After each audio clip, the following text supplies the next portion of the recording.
নমস্কার, আরও একটা গুরুত্বপূর্ণ আপডেট নিয়ে চলে এলাম। খুব গুরুত্বপূর্ণ ভিডিও। চ্যানেলে ফার্স্ট টাইম দেখলে চ্যানেলটাকে সাবস্ক্রাইব করে বেল আইকনটা টিপে রাখতে হবে লেটেস্ট গুরুত্বপূর্ণ আপডেট পাওয়ার জন্য। স্টেপ টু স্টেপ আজকের আপডেটটি আপনাদের সামনে তুলে ধরছি।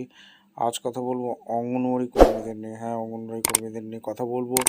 মুখ্যমন্ত্রী কালকে একটা বড় ঘোষণা করেছে। কী আপডেট উঠে আসছে সমস্ত কিছু বলবো। মুখ্যমন্ত্রী কী জানালেন অঙ্গনওয়াড়ি দিদিদের নিয়ে? দিদিদের জন্য একটা সুখবর দিয়ে দিয়েছে মুখ্যমন্ত্রী। মুখ্যমন্ত্রী কী জানালেন, কী ঘোষণা করলেন?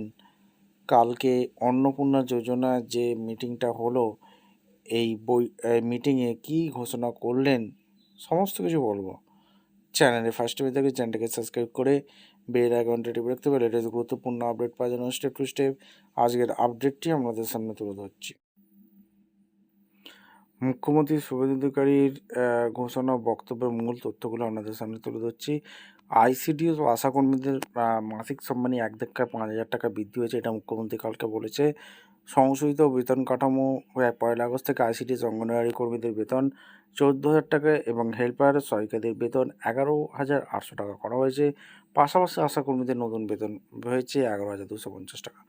খাদ্য বরাদ্দ বৃদ্ধি, মুখ্যমন্ত্রী এটা বলেছে। আইসিডিএস কেন্দ্রগুলিতে গর্ভবতী মায়েদের খাবারের দৈনিক বরাদ্দ 12 টাকা বাড়িয়ে 14 টাকা করা হয়েছে। পূর্ববর্তী সরকারের সমালোচনা করেছে। তিনি উল্লেখ করেন যে আগের সরকারের কাছে বেতন বৃদ্ধির দাবি করায় কর্মীদের লাঠিপেটা করা হয়েছিল, কিন্তু তার সরকারের ক্ষমতায় এসেই এই ঐতিহাসিক সিদ্ধান্ত নিয়েছে। পরিকাঠামো উন্নয়ন করেছে। রাজ্যের প্রায় 54,000 আইসিডিএস কেন্দ্রের পরিকাঠামো বদলালো এবং বিদ্যুৎ সংযোগ পৌঁছে দেওয়ার প্রতিশ্রুতি দেওয়া হয়েছে। আপনাদের মতামত অবশ্যই কমেন্ট করে জানাবেন। চ্যানেলে ফার্স্ট টাইম দেখলে চ্যানেলটাকে সাবস্ক্রাইব করে বেল আইকনটা টিপে রাখবেন। দেখা হচ্ছে কোনো পরবর্তী ভিডিওতে।